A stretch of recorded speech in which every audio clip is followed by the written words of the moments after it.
Diablo 2. Игра, которая всегда умела бросить вызов игроку. Сможете ли вы пройти игру без смертей? Сможете ли вы получить максимальный 99 уровень? Спустя какое-то время игроки сами стали бросать себе вызовы. И одним из таких вызовов было пройти игру за минимально короткое время. В этом видео я расскажу об истории рекордов скоростных прохождений Diablo 2. В игре существует 7 персонажей, и по сути прохождение за каждого персонажа является уникальной игрой. Я же остановлюсь только на истории волшебницы, поскольку именно волшебница является самым быстрым персонажем в игре. Скоростное прохождение делится в свою очередь на прохождение только первой сложности и прохождение всех трех сложностей за один раз. Мы остановимся на прохождении только первой сложности. Также существует разделение забегов по команде количества настройки игроков. Меняя эту команду, игру можно пройти значительно быстрее. Однако такое прохождение требует намного больше опыта в игре, поэтому таких прохождений намного меньше, как и прохождение всех трех сложностей за один раз. Начало нашей истории уже немного забыто. Мне неизвестно, кто первым совершил скоростное прохождение на волшебнице. Однако я знаю, что изначально все началось с противостояния американского игрока Найтфола и эстонского игрока Индрика.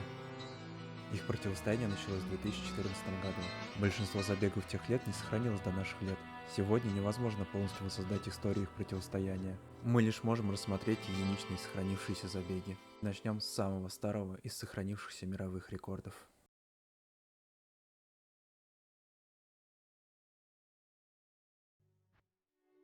Создав нового персонажа, Nightfall отправляется в Den of Evil.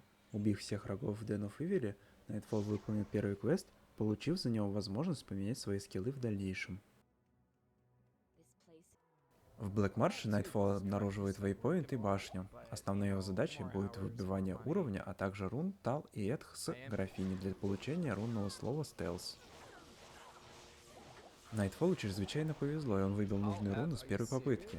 Однако, поскольку его левел недостаточно высок, Nightfall принимает решение сходить в башню еще 2 раза, чтобы получить побольше опыта. Завершив фарм башню, Nightfall направляется напрямую к Андариэль и на 37-й минуте заканчивает первый акт. Достигнув 13-го левела во втором акте, Nightfall переучивается с чаш болтов на новую. Проходя игру, Nightfall пытается убить абсолютно всех врагов. Враги, не являющиеся чемпионами или босс-группой на Pillars 1, дают очень мало опыта. Некоторые из них имеют сопротивление к урону молнии. Несмотря на это, Nightfall убивает всех, кого встречает на своем пути. Перед битвой с Дурелем Nightfall нанимает себе наемника во втором акте. Он послужит неплохим щитом для его прохождения, а также будет наносить какой-то урон.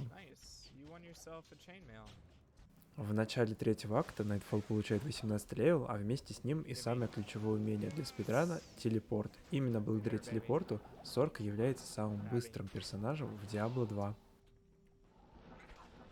Дойдя до Chaos Sanctuary в четвертом акте, Nightfall сталкивается с огромными проблемами.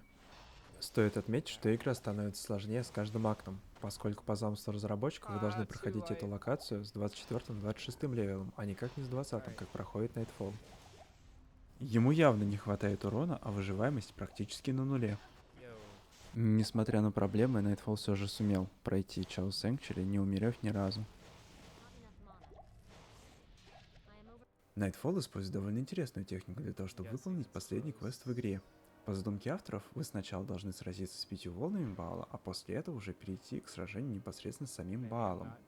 Однако, триггер в игре, отвечающий за запуск следующей стадии боя, не проверяет, убиты ли враги.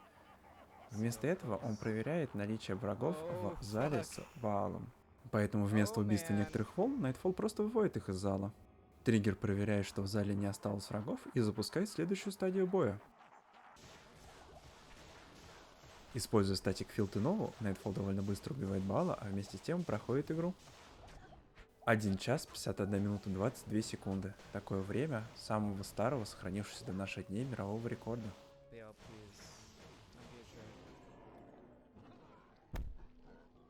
Holy shit! Okay.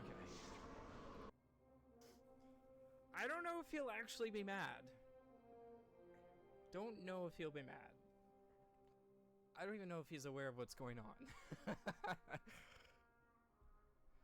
I just wanted to beat the time.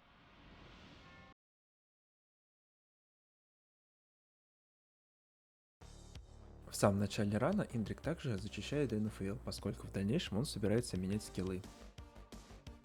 К сожалению, зачищая Дэйнафейл, он пропустил шамана, и ему пришлось возвращаться с самого начала, из-за чего он потерял довольно много времени. Несмотря на это, Индрик предпочел продолжить забег. Стратегия Индрика в первом акте также подразумевает забеги в башню. Убив графиню с десяток раз и продав немыслимое количество рун, Индрик все же продолжает свое путешествие. Стоит отметить, что помимо рунного слова стелс, Индрик собирает также рунное слово лив, тир рал. Вместо урона молнии Индрик предпочитает носить урон стихии огня, а лив дает плюс 3 ко всем огненным заклинаниям. Перед боем с Андериэль Индрик использует награду за выполнение первого задания в игре и переучивается на огненную стихию. Андериэль крайне уязвим к стихии огня, и на 45-й минуте Индрик убивает ее. Рунное слово лив требует 19 уровня, поэтому Индрик смог начать использовать его только начиная с середины третьего акта. В забеге Индрика мы впервые можем увидеть технику телепортов на более длинное расстояние. Открывая окна, игровая камера сдвигается в сторону персонажа. Переместив мышку в угол открытого окна, расстояние телепортов значительно увеличивается. Так же как и Nightfall, Индрик сталкивается с большими проблемами в Chaos Sanctuary, ему явно не хватает урона, а зачистка занимает огромное количество времени.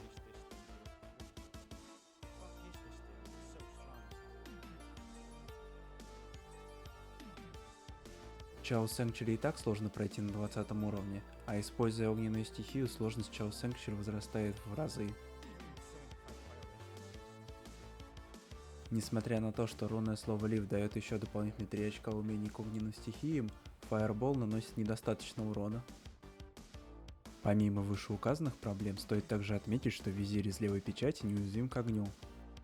Для его убийства необходима помощь наемника. Умерев некоторое количество раз, на отметке 1 час 35 минут, Индрик убивает Диабло.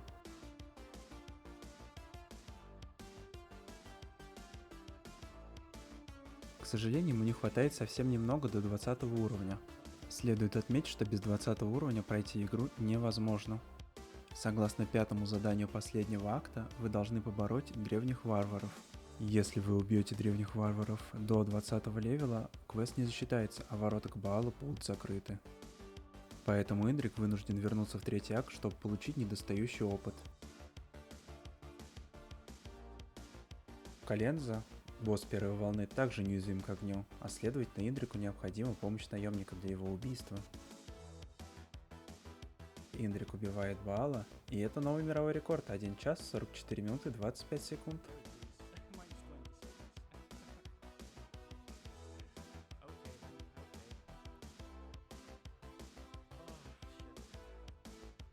К сожалению, я не знаю, чем закончилось противостояние Найтфола и Индрика. Большая часть их забегов утрачена и не сохранилась до наших дней. В этом видео я разобрал 2 самых ранних их забега. Все, что мне известно, что в 2015 году оба игрока перестают соревноваться в скоростном прохождении на волшебнице. До осени 2015 года в нашей истории настают темные времена.